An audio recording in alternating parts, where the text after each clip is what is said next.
Hello students, today in this lecture session I shall be discussing with you on budget and budgetary control.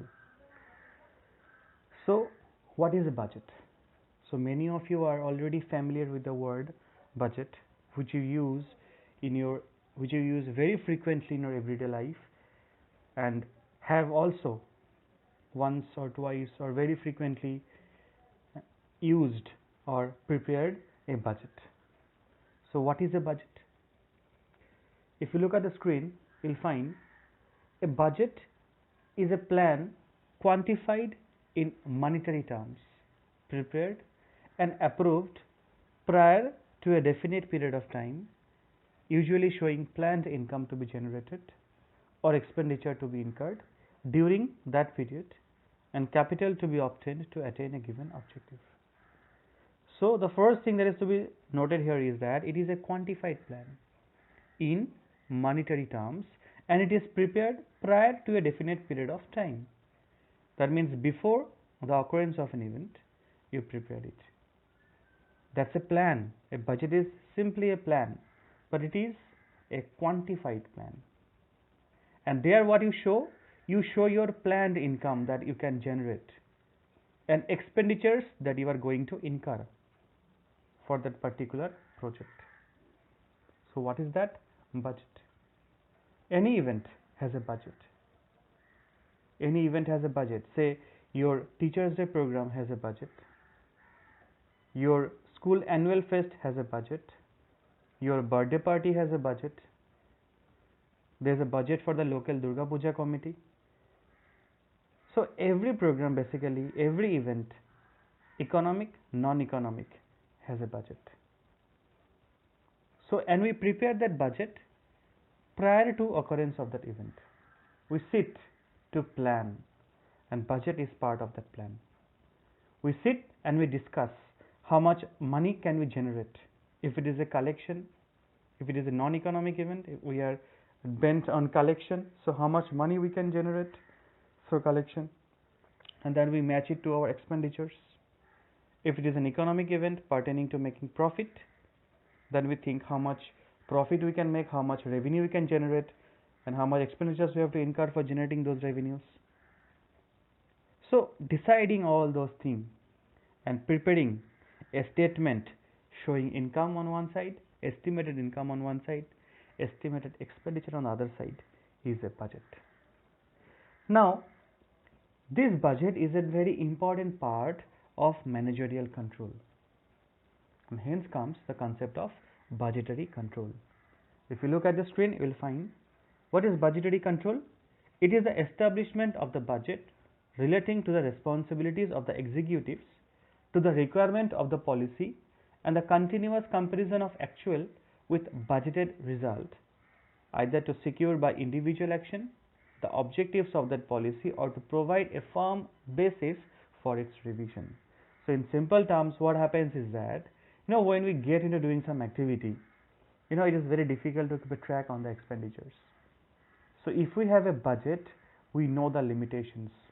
We know how much expenditures has been allotted for different items, and it acts as a control.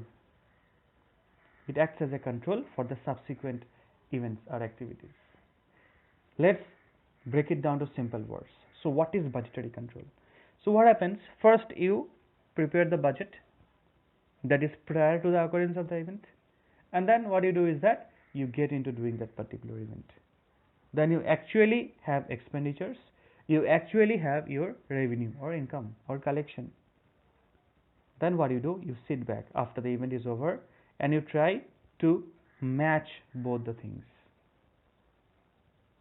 Obviously your estimated expenditures, your estimated revenue cannot be exactly like the actual one, but the question that you have to ask yourself is, what is the degree of deviation?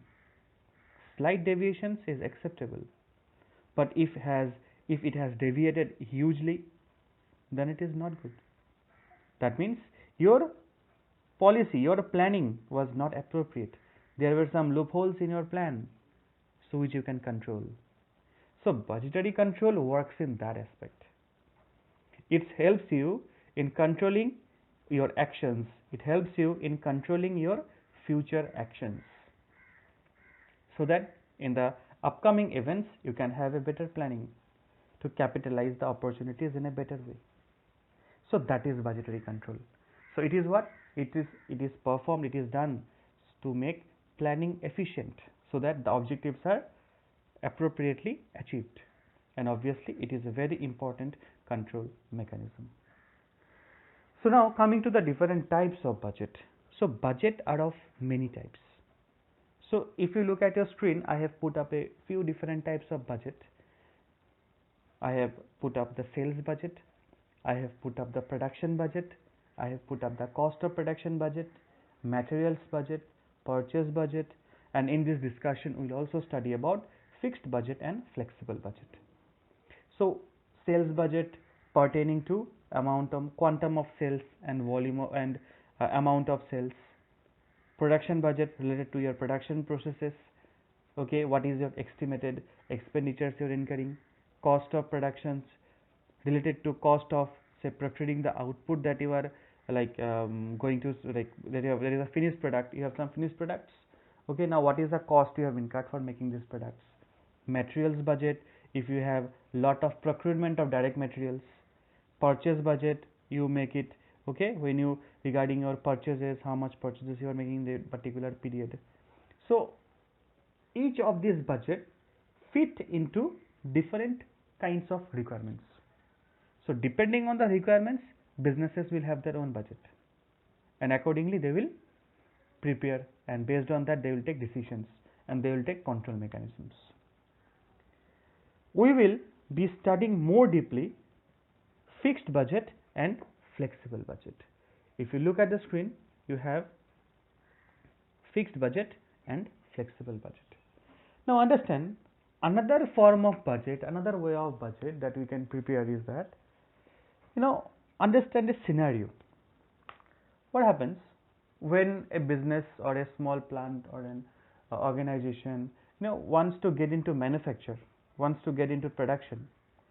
There is always a confusion regarding what should be the volume of production, what should be the quantum of production, because before production takes place, it is very difficult to estimate the amount of sales.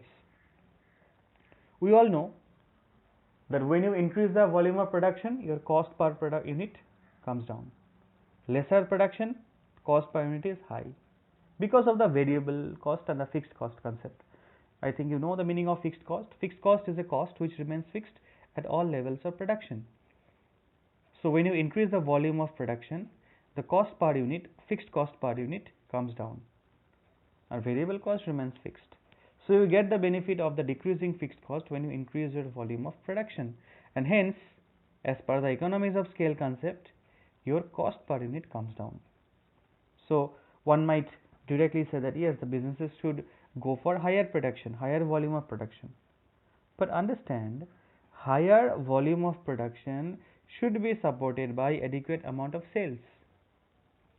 Now if sales are less, sales are limited, then and the businesses keep on producing more and more, and what it will lead to? It will simply lead to, say, stockage of huge amount of goods, and that will again pose a burden upon the organization. There comes the flexible budget. So to understand that whether the product will be competitive in the market or not, one needs to know the cost per unit.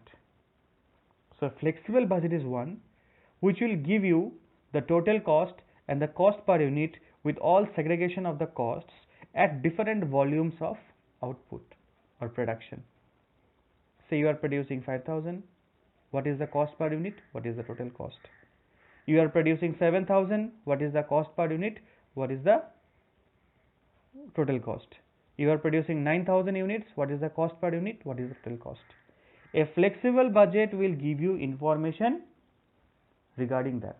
You will get information at different levels of or different volumes of output. So what is that? That is a flexible budget, and that flexible budget helps you a lot in taking a decision and check at which level your products are going to be competitive in the market. In the same context, there is a fixed budget. But in case of a fixed budget, you don't have that like advantage. Okay, for a definite volume of output only, you get your total costs, you get your cost per unit. So that is the meaning of fixed cost, and the previous one was fixed budget, and the previous one was a flexible budget. So I hope the concepts are by and large clear to all of you. I have a short assignment for all of you, that is, please try to put down at least 3 points of distinction between fixed budget and a flexible budget. In the next session we shall be discussing on a numerical regarding preparation of a flexible budget. Thank you all.